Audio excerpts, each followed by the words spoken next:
Hey guys, this is Brett at Apex Custom Rifles. Today what I got is just a little rolling block. I think this is an old Stevens. And the guy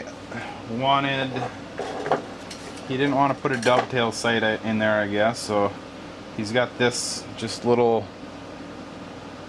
screw in rear base, and he wants that placed right there. So this is a pretty common thing a lot of gunsmiths do, drill tap. There's several ways to do it. Here's how I'm going to do it today. What I've got here is I've got a V-block in my barrel in there, and what I did to kind of true this thing up was I leveled off of a couple spots and I tried to get as close to the average as I could. I leveled mainly off the side receiver here, so this gives a pretty good reference of where parallel is. And then also you take into account this dovetail right here. Although I've seen these things be off from the receiver, so you got to kind of match the front sight, the rear dovetail, and the receiver. I mainly try and go off the receiver and the front sight with these, and then this is kind of just a reference. So these were pretty close between the receiver block and the milled dovetail bottom here. Ended up being pretty close enough to where I kind of fudged it just a little bit on the dovetail base, but I mainly went off of the rolling block receiver. And at that point you then clamp this into here, and it's not going to be, if the barrel doesn't have too much of a taper, it should be pretty straight. This one has just a tiny little taper, so much that it's not even going to matter in this case. What we're going to do is we're going to drill 2 holes right in front of that dovetail mill slot, and there are 356 screws, so they're tiny little screws. The thing you got to take into account when you do this is, of course, you want to find the center. So that's the first thing I'll do here, is I'll find the center with an edge finder, find both sides, find our center. It's pretty basic machining. The other thing you want to do is get the diameter of the barrel here. I believe it was, I've got it written down, 640, something like that, or 690. I can't remember, but we take the diameter minus the bore, and that leaves us with the thickness of metal on both sides. You divide that by 2, that leaves us the thickness on one side of the barrel, and then that gives us a range. So back here we're 219 thousandths thickness between the bore and the outside of the barrel. General rule of thumb, you try to not go more than half the thickness, but sometimes you need to go a little more. In this case it's 219 thousandths thick in this area right here, so I'm gonna go 150 thousandths, maybe 140. You don't need a lot for these tiny little screws. You only need 2-3 threads in there, maybe 4, but these 22s don't create a ton of pressure, so we can safely go 140, 150 thousandths. That should be fine. Alright, so I apologize, I got my AC and my rotary phase converter, which is actually pretty quiet for a phase converter. So what I'm going to do here is I'm going to go, this isn't a super precision thing, but I want to get it as close as I can. I'd like to get it perfect.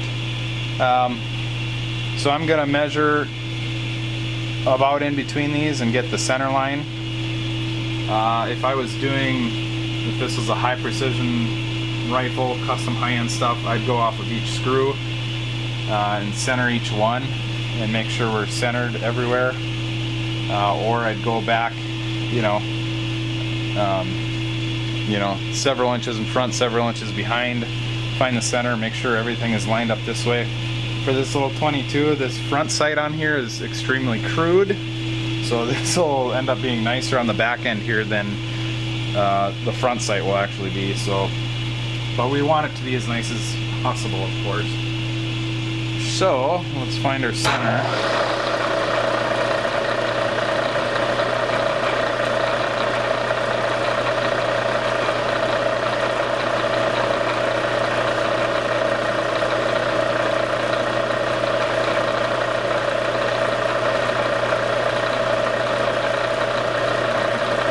Double check it here.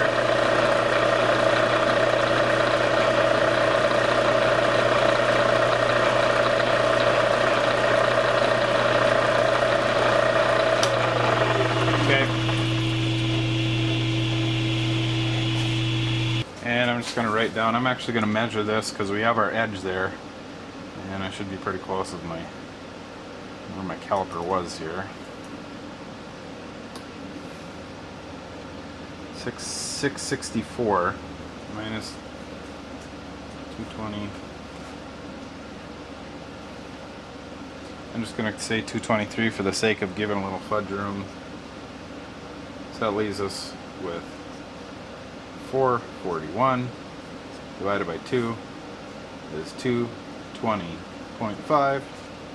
We'll call it 220, and that leaves us with 220 thousandths thickness on each side.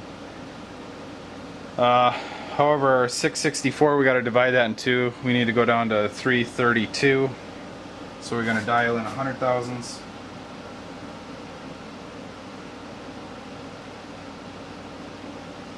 And then 332 thousandths. 1, 2, 3, and 32 thousandths. So that should be right in the center of our barrel. Pretty basic stuff here. And then I've got a couple little dots. I just laid this on there just to get me a starting point, because I want this right in there somewhere. We're going to cover that dovetail up a little bit, and we got some writing here we don't want to cover up either. So at that point, I got my little dots there. I'll start with my front dot, and then I'll measure back and do my second one. Vice versa, doesn't matter. Alright, so I have everything set up here. I have a little number 2 center drill, and that's just a tiny, I'm just going to basically dot that. And then I've got, I believe, a 46, yeah, number 46 drill bit. You can go a 44 to 46 with a 356 thread, but I want to try and get as much thread as possible in there to hold that. So I'm gonna spot this one, set my depth, drill it, and then we'll tap it, and then we'll move to the next hole here.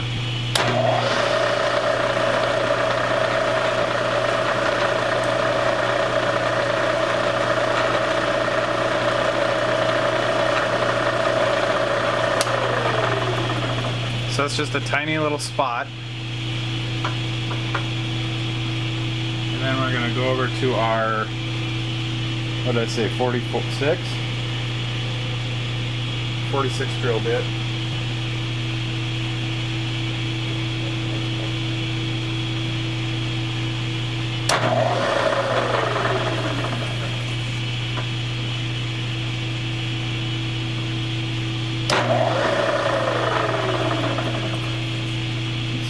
Come down, and then we're going to set our depth stop here. I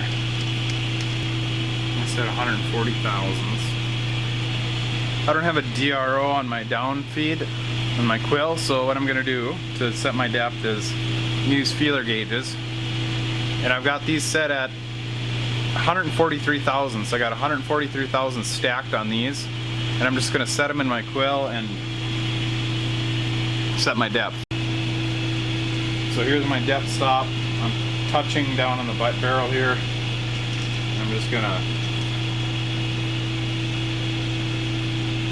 get that nice and tight. Run my jam up against it, and that should give me 143 thousandths for depth.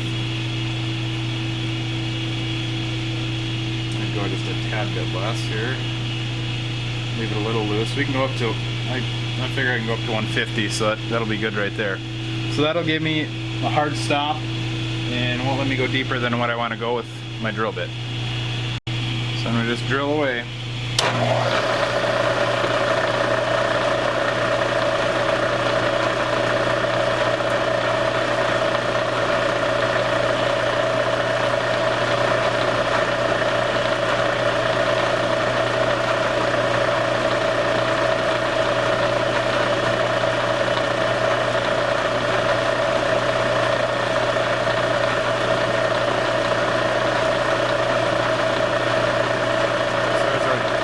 Stop.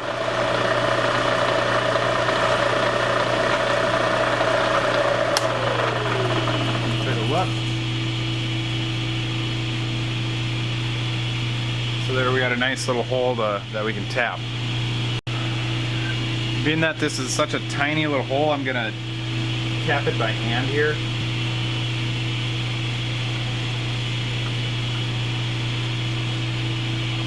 If this is a bigger hole, not a blind hole, I'd power tap it.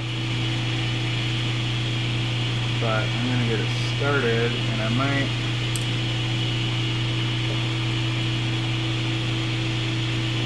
grab a little hand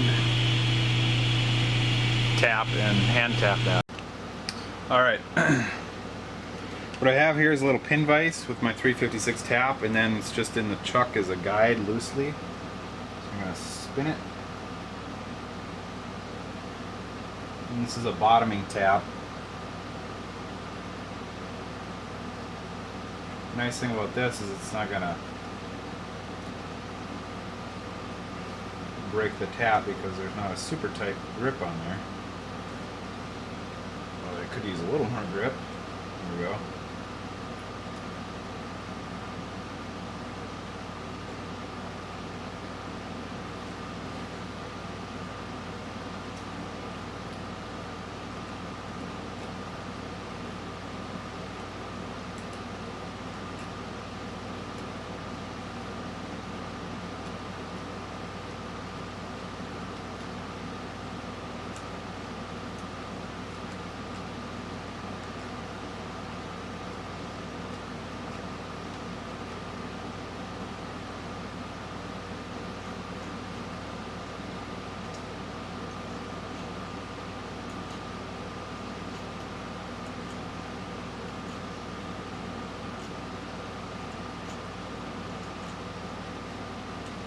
A little bit of oil on there.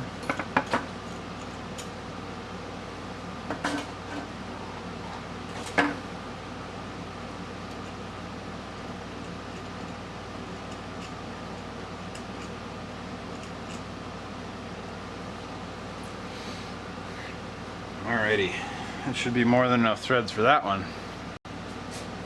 Alright, now all that's left is to do the same thing over again. So what we do there is measure between our screw holes, and that gives us, this particular one is 620 thousandths, give or take a few thousandths. These have a little wiggle room. Some of these older ones really doesn't matter. But 620 thousandths. So we'll dial back to there, repeat the whole process, spot drill, drill, tap, and then it should be good to go. The only other thing you'd have to do is, of course, double check it's correct. Hopefully if you did all your measuring right, it should be spot on. And then your screws might need to be ground down a little bit, because sometimes screws are a little long, so you grind them down in like a little pin vise or something. But that's about it. Screw it on and you're good to go. Put the gun back together and that's about it. Not much to it. Pretty simple procedure. Like I said, this is just a crude little 22 and doesn't require super precision, but we're still getting it pretty dang close, or a lot closer than it was before. And this will be a nice little 22 for somebody to mess around with. So there you go. Hope that you guys got something out of that. It's a pretty mundane thing for a gunsmith to do, but that's just one thing to do. Once again, several other ways to do this. It's just the way I'm doing this one today. When I do receivers, that's a whole different ball game. I'll set them up in a fixture and measure and do a mandrel in between it and all sorts of other fun stuff. But there you go. Hope you guys got something out of that. Just wanted to show you guys a quick little how it looked when it was done. So this is what the customer wanted, and nice and straight on there. It's level, it's centered, and it kind of covers up. I mean, realistically, we would get a dovetail blank in here and profile it to the barrel, but this is all he wanted done. So there you go. There's not much to putting those things on. It's just a lot of measuring and making sure you drill your holes where you want them to be. So there you go. Hope you guys enjoyed that.